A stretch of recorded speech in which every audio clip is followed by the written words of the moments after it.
A warm welcome to all. Trinity Cultural Academy, Coimbatore, in collaboration with NEPUS, that is New India Publishing Agency, New Delhi, is launching a new YouTube channel called NEPUS. In this channel, we are going to provide videos related to agriculture and its allied subjects. And these videos are highly useful for ICAR All India Entrance Examination, Junior Research Fellow, and Senior Research Fellow for PG admissions.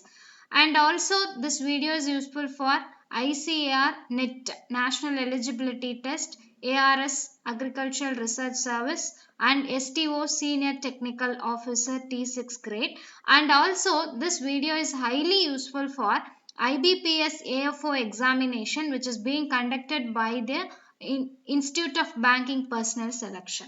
And this video comes under the head Plant Science and subhead Seed Science and Technology. Already we have given two videos, tidbits 1 and 2, and in previous video we have given the sexual reproduction, how sexual reproduction takes place. In that video, sporogenesis, gametogenesis, fertilization, etc. and all we have seen. And in this video, tidbits 3, we are going to see about asexual reproduction, that is vegetative reproduction. And this material is prepared by Dr. K. Vanangamudi, formerly Dean Agriculture, TNA Coimbatore, and also he served as a Adiparashakti College, Agriculture College Dean, Professor and Head, Seed Science and Technology, TNAU Coimbatore. And now let us enter into the subject asexual reproduction. It means that the multiplication of plants without fusion of male and female gametes is known as asexual reproduction. In sexual reproduction, we have already seen that fusion of male and female gametes occurs. And asexual reproduction can occur either by vegetative plant pods or by vegetative embryos. From vegetative embryos which develop without sexual fusion, that is called apomixis. Here there are two types of asexual reproduction, namely vegetative reproduction and apomixis.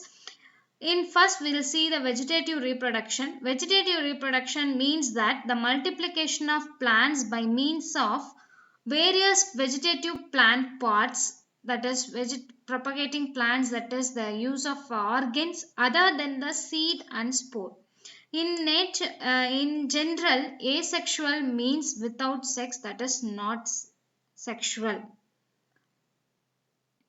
In vegetative reproduction, there are two types as natural vegetative reproduction and artificial vegetative reproduction. Let us see one by one in detail in further slides. Then let us see the differentiation between asexual reproduction and sexual reproduction. First one, asexual reproduction.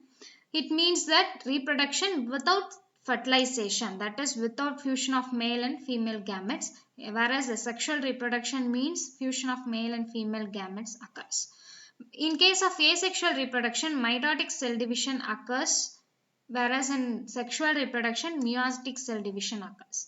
In asexual reproduction, genetically identical offsprings are produced, that is 2 type plants are produced, whereas in case of sexual reproduction, they are not genetically identical.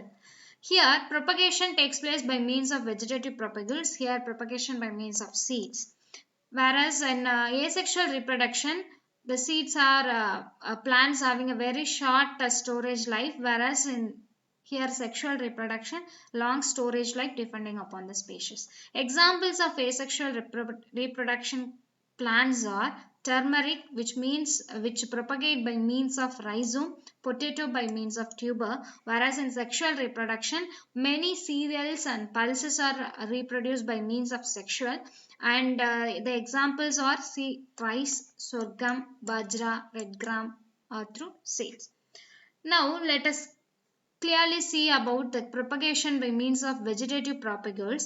There are different modes of asexual reproduction, and at the end of this lesson you shall be able to define what is a vegetative propagule and how it is reproduced, and we can able to know about the different vegetative propagules like bulb, corm, rubber, runner, suckers, offset, tubers, crown and bulbil, etc. Let us see one by one. The first one is bulb. A specialized underground organ, it consisting of a short, fleshy and usually vertical stem axis bearing at its apex a growing point, a flower primordia enclosed by thick fleshy scales. Let us see the picture and you will be able to understand. And the bulb which um, bulb possessing dry and membranous outer scales are called as tunicate bulb. Example here is onion, whereas the bulb lacks this membranous scales are called non-tunicate bulbs, that is lily and garlic. In picture we can able to see that here a specialized underground organ, that is it produced underground below the soil. It consisting of a short fleshy, the leaf parts, that is the onion texture is fleshy and usually a vertical stem axis bearing at its apex a growing point. A flower primordia is enclosed by thick fleshy scales. These are the scales, a thick fleshy leaf scales, these are the modified leaf serves as a food storage, and this part is a modified stem and roots. The next we'll see that corm. A corm is a swollen base of a stem axis enclosed by a dry scale-like leaves. It is a solid stem structure with distinct nodes and internodes. In case of gladiolus, corm and colocasia, we can see that the distinct nodes and internodes with a solid stem structure, and the development of miniature corms between the old and new corms is called as cormils, and often the large corms can be cut into sections retaining a bud in each section and are used for planting. Example here is elephant yam. Here we can see that the food stored in the form of corms. Here in this picture we can see the distinct nodes and internodes structure and a scaly leaf where this is a corm where the storage of food occurs. This is adventitious roots. The next we'll see sucker. A sucker is a shoot which arises on the plant below ground, usually form an adventitious bud on the root. The example for propagation of sucker is chrysanthemum, ixora and banana. Banana is the most important crop which propagate by means of sucker, particularly sword sucker, root sucker, ground sucker and shoot suckers, and they arise respectively from root near ground and stems of the plant. In this picture we can see that where the sucker occurs and how it propagates from the soil. This is a sucker. The next one, rhizome. It is a specialized stem structure in which main axis of plant grows horizontally or just below the ground surface. The rhizome consists of nodes and internodes having life scars on nodes. Example here is ginger and turmeric. In indeterminate type of rhizomes, each clump ends in a flowering stalk and growth continues only from the lateral branches. Example here is cardamom, and in case of indeterminate type, it do not produce a clump but spread extensively over an area and grow continuously from the terminal apex and form lateral branch rhizomes. These are usually propagation by cutting into sections with one lateral eye or bud. In this picture, we can clearly see that how nodes and internodes are present and a scaly leaf-like structure. These are the buds. For every propagating material, there should be at least one lateral eye or one bud.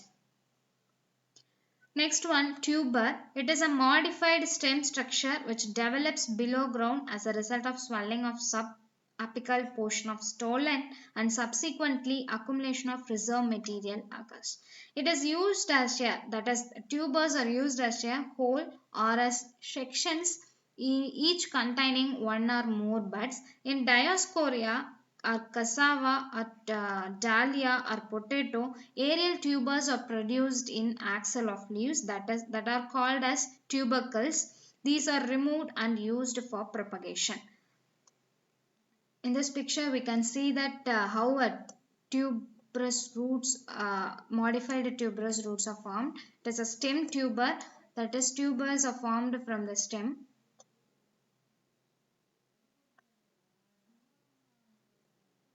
The next one, runner. A runner is a specialized stem which develops from axil of the leaf at the crown of the plant, and it grows horizontally along the ground and forms a new plant at one end of nodes. Example here is strawberry and ferns. Here the runner, how it propagates from the root, from the base of the stem. A runner is produced and it placed on the adjacent sides of the roots, and it develops into a new plantlet. The next one is stolon. Stolon is a slender branch which naturally produces roots and bears a bud at its extreme end, and thus forming a new plant. It may be produced above ground or underground, as in some case of ornamental grasses. Example here is strawberry mint sedges. More or less, runner and stolon are same. The next one is offset or offshoot. It refers to a special type of lateral shoot or branch which develops from main stem in certain plants, and it is characterized by short and thickened stem of rosette-like appearance. And offsets which produce sufficient roots can be removed by cutting them close to the main stem with a sharp knife, and are used for propagation. Example here is date palm and pineapple. The next one is crown.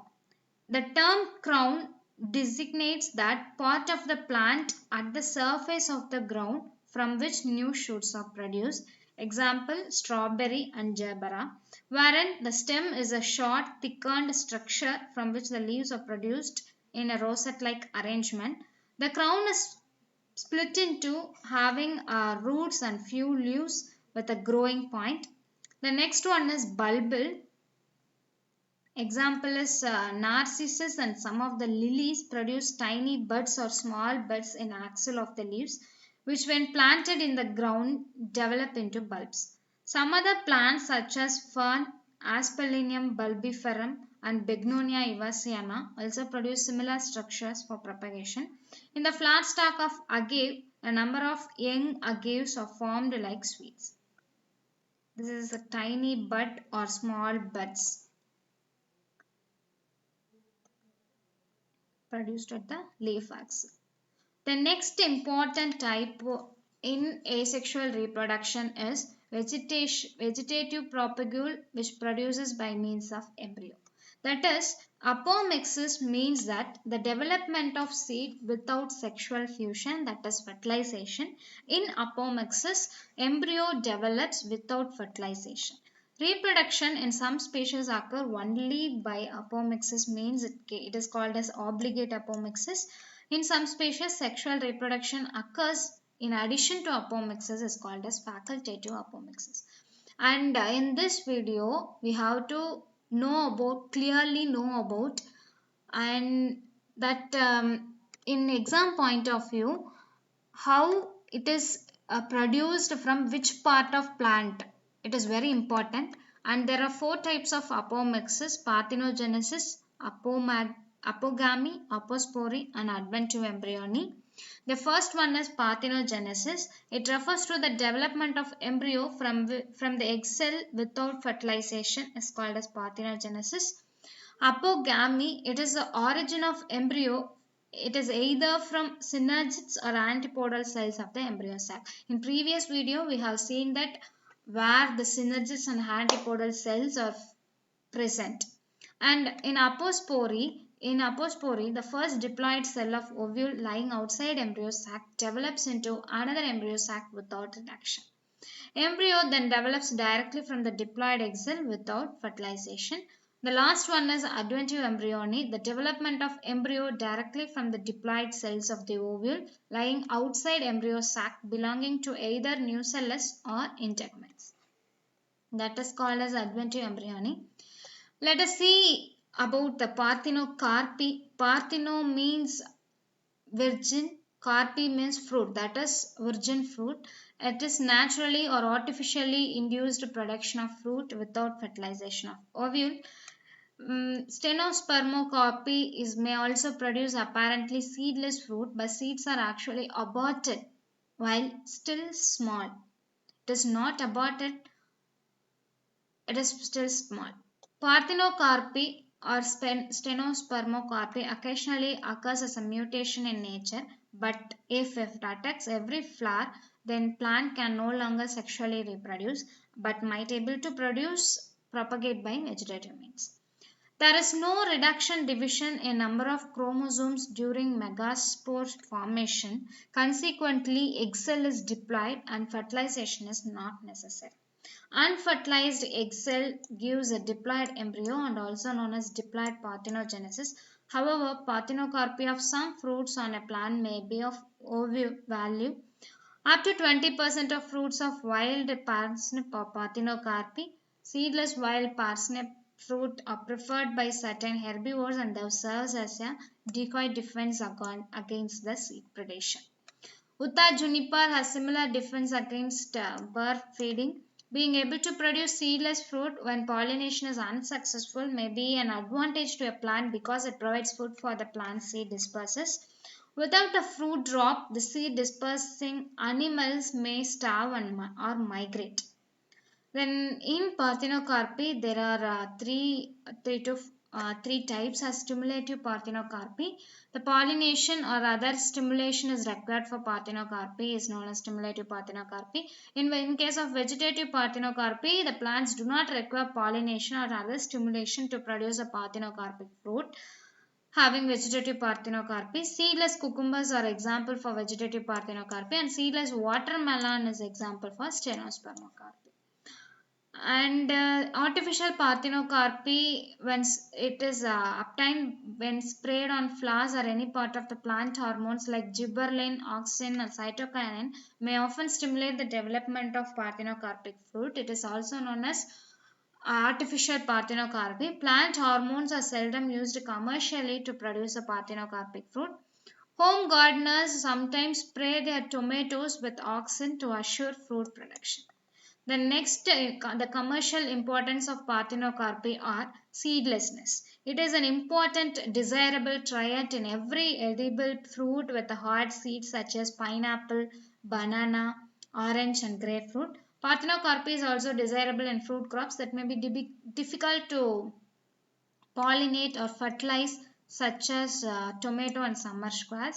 In dioecious species such as persimmon, Parthenocarpy increases fruit production because staminate trees do not need to plant it to provide pollen. Parthenocarpy is undesirable in nut crops where seed is the edible part. Horticulturists have selected and propagated parthenocarpic cultivars of many plants including fig, cactus, pear, opuntia, breadfruit and eggplant. Some plants such as pineapple produce seedless fruits when a single cultivar is grown because they are self-infertile. The next one is polyembryony. It means that it contains more than one embryo. Usually, a seed contains only one embryo. If it contains more than one embryo, it is called as polyembryony. It is mostly seen in fruit crops like mango. Thank you friends. Thank you for watching. Kindly subscribe our YouTube channel to get the upcoming videos. Thank you.